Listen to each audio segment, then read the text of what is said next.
Nick Gallo, OKCThunder.com. Mark, I want to just get your overall take on the second half, the dominant third quarter you had, but then also the way that your team was able to kind of just keep the scoreboard moving in the fourth quarter and prevent that from becoming a possession game late. Yeah, I thought we did that in the first half too. I thought on a half where we shot 4 for 20 from 3, to have 58 points and to kind of pace offensively the way we did it, I think it speaks to the blend we were able to find. It felt like we were very confident and, getting to good spots on the floor, understanding, a continued understanding of how to attack this team. And then we did it again in the fourth. They threw different stuff at us. They were pretty aggressive on the ball. I thought our spacing and attacks were very good. We shot the right shots, made the right passes. So we can learn from it. It's a different look, again, that we can improve from. But I thought, by and large, offensively, we did a good job tonight. Valencia King, Real Talk Sports. Mark, I know the last 24 hours headlining story with Shea being the MVP, but when you see him out there before the game hoisting up that trophy, what does that mean for you?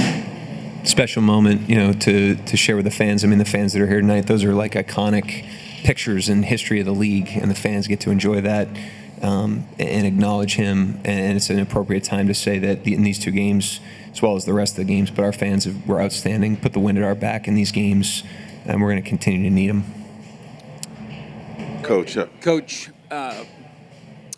Shea was good as always, but it sure seemed like Dub had an especially good game. How'd you look at him? Yeah, I mean, he was really aggressive. He was efficient. I thought he chose the right spots to get to his spots and pull up, and chose the right spots to attack the basket, found good passes. I thought his floor game was very good, and he was very good again defensively. So a great night out of him, obviously.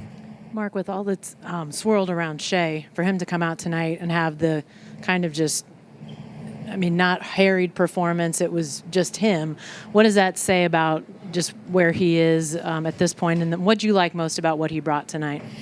Yeah, I mean, he came ready to play, and we knew Minnesota off of game one would come out and play the way they did.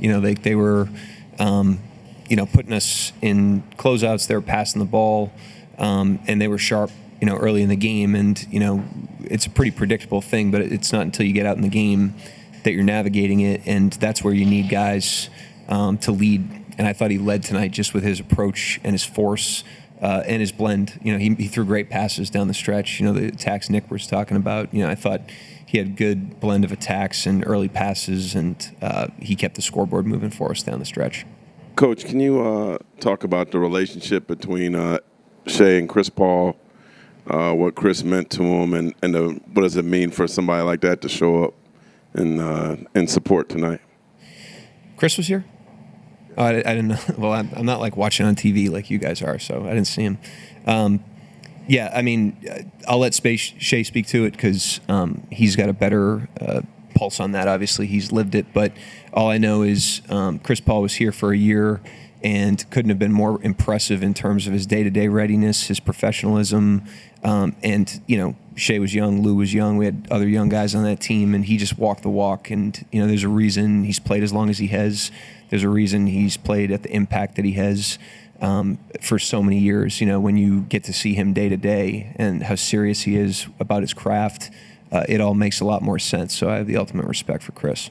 Mark, when both Kaysen and Lou are out there together and Edwards is on the floor, you've kind of switched up which one of those guys has that primary assignment. How do you decide, when to put Kaysen on him, when to put Lou on him, and just how valuable is it to have two options like that? Yeah, I don't do the matchups, so the assistants are handling the possession-to-possession matchups, and I don't know what the hell they're doing and why. But those guys, it's great to have two of them out there. And with this particular team, with Randall and Reed, McDaniels, there's a lot of like wing size on the team that you have to account for, and Lou does well on those guys, because he can play underneath them a little bit. So we're able to deploy him in different ways, and you can't like ignore Edwards in doing so, obviously. So having guys like Kaysen and Caruso that can handle that, even Dub, is a huge luxury. It lets us, keep fresh legs on the best players, and keeps us, a moving target in terms of matchups. What do you think this team specifically learned from the Denver series? And is there anything you've seen over the last 4 days that is being applied from that? Well, I think, offensively, that series really forced us to pivot very quickly. I mean, they threw a ton of schemes at us and changed them very quickly. And I think Minnesota's done that a little bit these first 2 games, and our quickness in like pivoting to the next attack and recognizing what they're doing, I think, is better than it was at the beginning of Denver.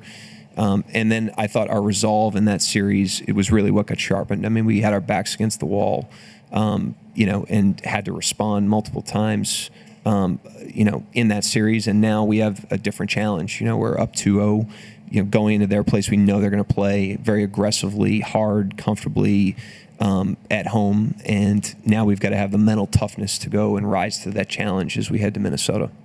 Mark, we've been talking about these sort of signature killer runs, maybe more specifically in the third and fourth quarters all year. It feels like Minnesota is maybe especially susceptible to those. If you even agree with that, like, why do you think that is? And sort of, can you recognize at a point in the game when a team is loosening its grip, per se? 2 games is a really small sample, so I wouldn't read too much into 2 games, but we just try to stack possessions. I mean, it sounds, I know I pound that away every time you guys ask about stuff, but the runs are a byproduct of that, and I thought tonight we got good threes in the first half. For the most part, we didn't shoot it great, and we completed some of those possessions, and so, we got some stops. We were able to get out and run in transition, and then even on some of the loose plays, in like the early offense, we were able to get really, really quality threes. The guys stepped in, shot the ball really well, or much better in the second half. And when the shots are going in like that, that obviously contributes to it as well. Shea had a rough shooting half. The first half of game 1 has really been cooking since then. What stands out to you about the groove that he's been in over the last 6 quarters? Yeah, he's just got an unbelievable ability to not be in a groove and get himself there almost instantaneously. You never feel like the next play is going to be a continuation of, a lack of rhythm or a couple misses. You always feel like he's always, getting himself going for the next possession. So just great mental toughness, great consistency.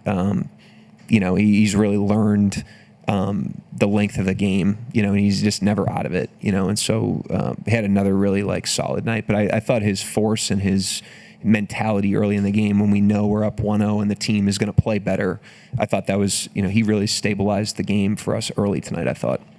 Looked like your small ball kind of picked the pace up in the second and third quarters for you, kind of get the pace going for you, I guess.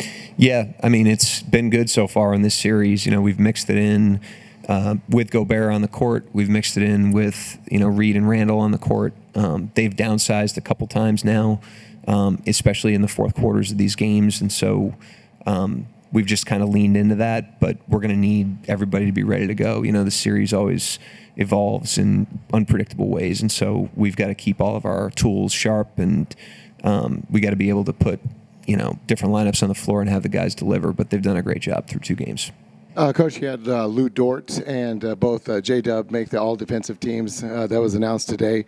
But will you talk about the luxury of whenever those guys go out, having guys like Kaysen and Alex Caruso, also guys, one that has probably the potential to be on one, and one who's been on all-defensive, just kind of putting those guys in whenever you take those other guys out? Yeah, I mean, we got great depth and versatility on our team, and on top of that, a bunch of guys that are willing to play for the team and do whatever is necessary. And I thought the guys did a great job tonight. Edwards was, much more, he was loosened up tonight. I thought a lot of that was the way they were playing, and they really took on the challenge with him. And he really had to earn, he had to earn everything he got for the most part. Nothing came easy for him. He played really well, but having guys that are willing to make somebody like that work for their points and work for their production, that's huge, and I thought they did a good job of that tonight, despite Edwards' night. Mark, I think most people would associate distractions with negative things, but you've had this last week with Shea getting the MVP. There's been some other things out there. What does it say about him and his sort of just mental toughness and ability to focus to have a performance like this when the stakes are this big? We take great pride in having an environment that's consistent day to day, and it's been the same environment from when we were winning 20 games as it is now. And that's, I think, what we lean on in the ups and downs of the season and different events that happen. But with that said, part of what makes him special is the imprint that he's had on that environment and how much he's contributed to that environment and been a part of building that environment that we're now all benefiting from as a team. Andrew Schlecht with The Athletic. You guys were able to limit Julius Randle tonight. What'd you like about the way you defended him? I thought, like I said, Minnesota came out and they were sharp and they were attacking and they were, playing with a high level of pace and urgency and really tested us. And I thought, they got the best of us on some possessions, but for the most part, we were able to kind of maintain our game plan, with the main guys and also with the rest of their guys that are all very effective two-end players. So we did a good job, getting a counterpunch from them and being able to kind of take some counterpunches tonight.